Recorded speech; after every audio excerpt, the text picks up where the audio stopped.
What it do, T Squad? It's me, Keisha, and I'm here with this week's All Tea, All Shade Basketball Wives Orlando Season 1, Episode 5 review.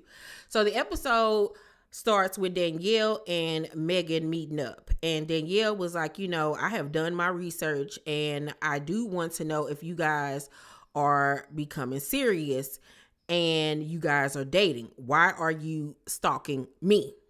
So basically, Danielle is on some, okay, if in fact my baby daddy, my ex-fiance is with Mackenzie, why is you still all up in my face? Girl, you know why. So it's just like, why are you asking these stupid, idiotic questions just because he has not came out of his mouth and said verbatim that he messing around with her? You know they messing around. So why does it take for him to have to say it to you for it to then be valid? Like, make it make sense, girl. Like, I want to sympathize with you, but girl, you're dumb just as much as Mackenzie's dumb. Like, oh my God. So Mehgan suggests that they talk because it's just like, So Mehgan was like, is it a possibility that Rashad could be lying to both of you? Dun, dun, dun, dun. And Danielle was like, yeah, we all know how that go, but it's hard to pull away from him when I know he loves me and I love him. But how do we love each other and not be together? I'm so sick of women dealing with dog men and then want to play victim about the situation. It's like, stop acting like things are being done to you. You're allowing it to be done. Like, oh my word. But they young. I was there at one point too, Lord. But God, it's so painful to watch. So Mehgan was like, so do y'all still be effing? And she was like, we do. So you yourself have called him a manipulator. He's a liar. He's all of these things. You know he messing around with Mackenzie and other women, but you still sleeping with him. And I bet you y'all ain't using no rubber. Make it make sense, dodo head. So we then go to Lindsay, who's on the phone talking to her husband, Devin. He's overseas playing basketball or wherever he at, or maybe in another state. I don't know. And mind you, she's 5 months pregnant, and she tells him that she's waiting for him to get there to be with her and the baby. And Devin was like, I mean, I ain't in no rush. What you say? You ain't in no rush. And we got a whole baby on the way, and I'm here by myself, but you ain't in no rush? Oh, okay. Baby, I don't understand how she didn't go off on him. I don't care if the cameras are there. You got the nerve to open your mouth and disrespect me like that, knowing these cameras is on me. Period. Without the cameras. Oh, okay. So Lindsay in her confessional tells him Devin is one of those people where you have to know him to love him. AKA, my husband ain't ish. And I'm making excuses for his piss poor behavior. So the conversation about the fact that he hasn't talked to his agent about signing late with the team comes up because she wants him to, of course, be there for the birth of the baby. He's being so lackadaisical about the whole situation, talking about I ain't even brought it up to him yet. And she was like, if you weren't here for the birth, I think it would mentally F me up. And he was like, we'll see how it plays out. And so she was like, okay, like, oh, okay, like, really? Like, excuse me? Do you want this baby or not? Because you acting like you don't. What you mean you ain't talked to your agent about this? You would be willing to risk not even being there for the birth of your child? Girl, okay, Lindsay. Low hand. Like, it's good. Shoot, even Lindsay wouldn't do that. So Mulan goes to get her sisters, Jada, who's 17, and Gwendolyn, who's 13. Remember, they didn't took a rental car somewhere and got pulled over or some mess. It's a lot of drama going on back where they live. They just lost their brother. Their mother is going through, depression and all of this type of stuff. So then we see Ashley visit Nikki at her salon and says that she wants to do a wig for charity because she lost her mom to cancer and Nikki lost her sister to cancer literally a few months prior or whenever. So they bond over, that. And Nikki was like, of course I'll do a wig. I'm all in. Mackenzie and Danielle meet up, y'all, for the face off finally. And Danielle says in her confessional, I took my ring off in March. So to know that Mackenzie was involved with him since February, I hope she understands that you were involved with a man who was still involved with the mother of his children and fiance. Do I believe that? Yes, I believe that. You know what I'm saying? But obviously he was telling her one thing and obviously doing another. But my issue is why you ain't got this smoke for Rashad. Whether she knew about you or not, I wouldn't even care. Like, you neither here nor there because I already know what you're getting. And it ain't no prize. So, girl, okay, whatever. But, like, what is it that you trying to hold on to? You just want to say that he your man? Like, because I'm not understanding this. I don't understand what both of y'all fighting for. So, Danielle comes in, sits down, and she says, I've been dealing with Rashad all year long. Me and him have had extensive conversations all year about plenty of women. It's not just you. Mackenzie sidetracks all that because obviously it goes in one ear and out the other because Mackenzie one of them chicks where she gonna believe what she want to believe as long as it's convenient for her and her feelings at the time, child. She don't care. And remember what the daddy said on last week's episode. He can't go nowhere from Milwaukee to Florida without his daughters being into it with some girl over they man. So we already know how Mackenzie moved. It's obvious that she deal with men that already got women or whatever. She flighty like that. Okay. So, my thing is though, with Danielle, you just said out your mouth that Rashad deal with other women, including Mackenzie, and you still messing with him and you still fucking him. You need to get popped. Oh my God.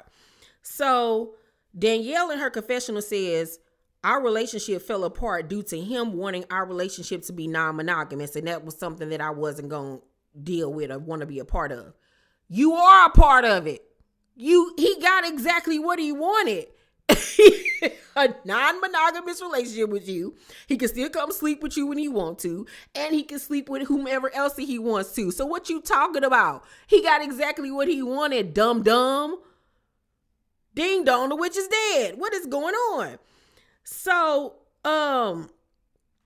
Danielle says, the way I see it, the side chick comment, that's how I felt, and I still feel that way. And Mackenzie rolling her eyes like, this girl, her, like, and Danielle was like, it's clear that he's been proven to be a liar to not only me, but you, correct? And Mackenzie was like, no, he hasn't. When I met him, he told me he was single. He made it very clear.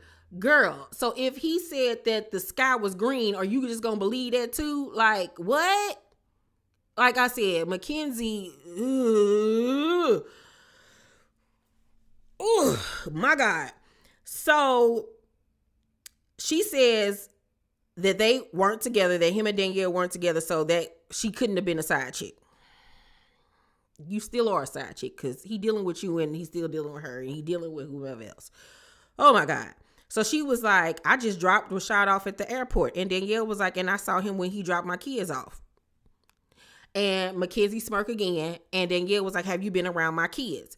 And Mackenzie sitting up there smirking and stuff. Let me tell you, forget all that other stuff. Danielle, if you was really about that life and how you talk about you down for whatever, that would have been the time for you to snatch her across their table. You should have pulled a Moniece on her and literally yanked her across their table because you want to play in my face about my kids and you got children yourself and you gonna sit up here and smirk in my face like it's cool to be around another woman's kids, especially when you don't get along with said woman. You know what I'm saying? Like, also, now you really playing in my face. I would have beat the brakes off of Mackenzie. That pissed me off more so than anything. Baby, I would have whooped her, okay, for old and new. She would have got the ass of her life, the one that her mama and daddy obviously never gave her, messing around with me. I would have, girl. And I'm looking at Danielle like, you got all this with no action.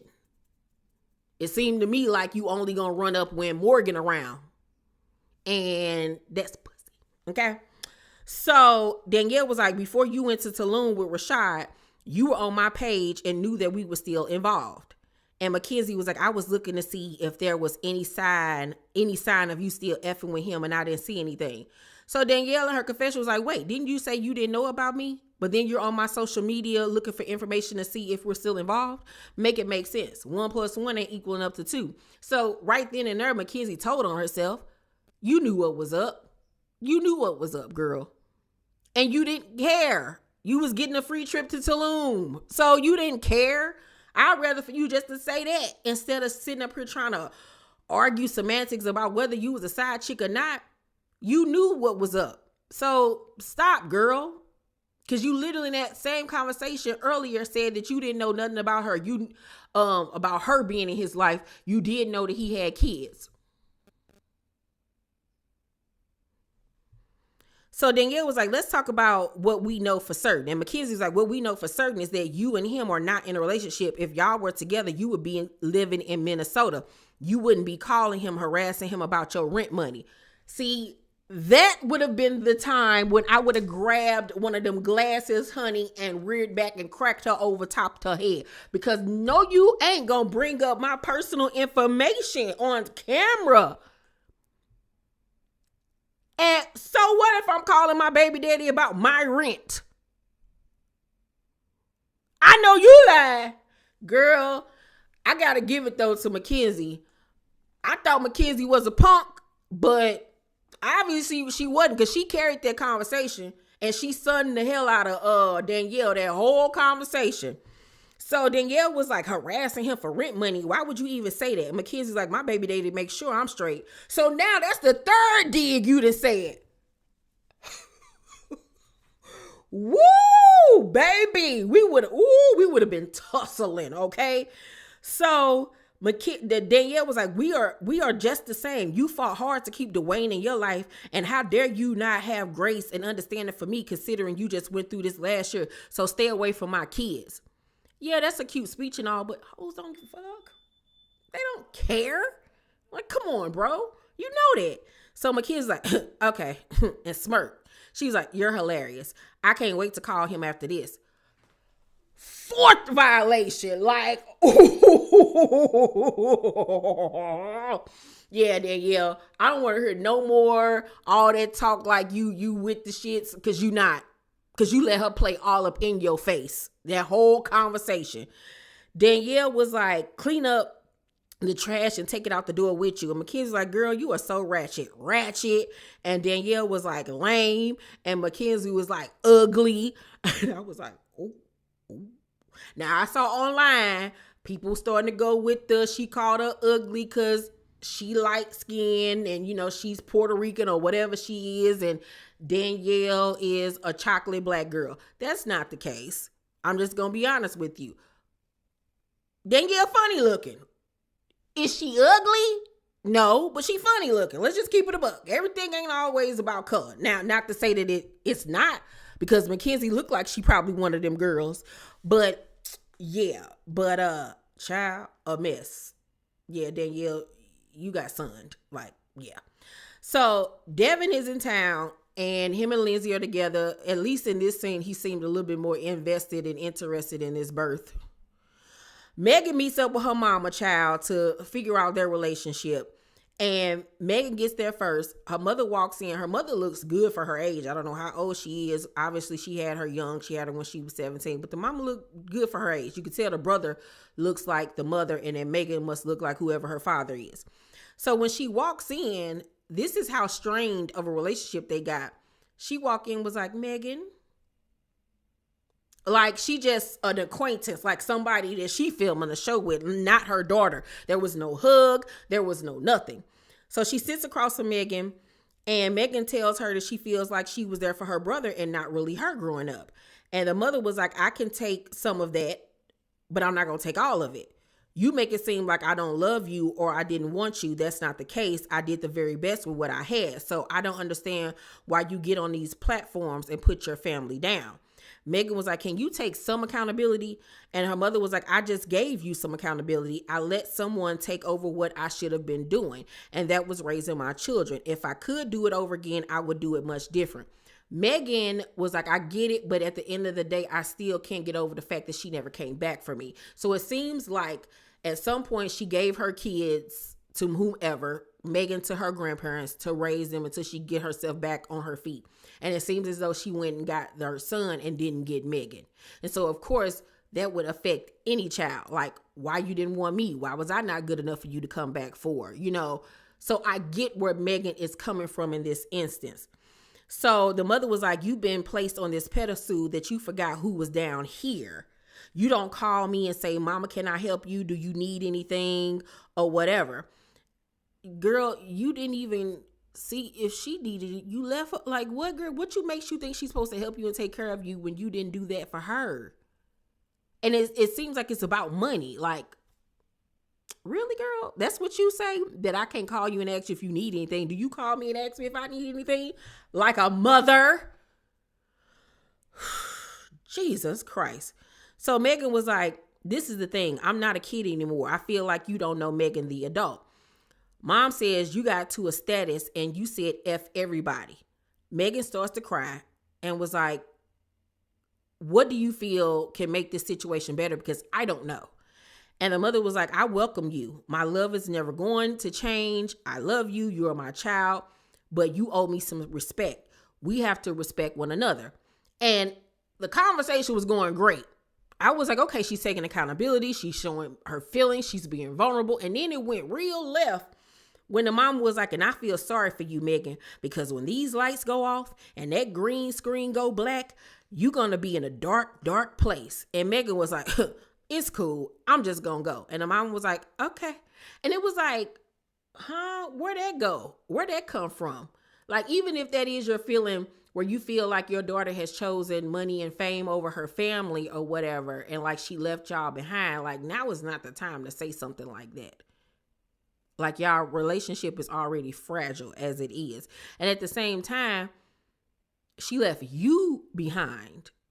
Y'all never really had a relationship. Obviously, she looked at her grandparents as the people that she, loved because they raised her. So it's like you have these expectations of your daughter when you didn't fulfill your position as her mama.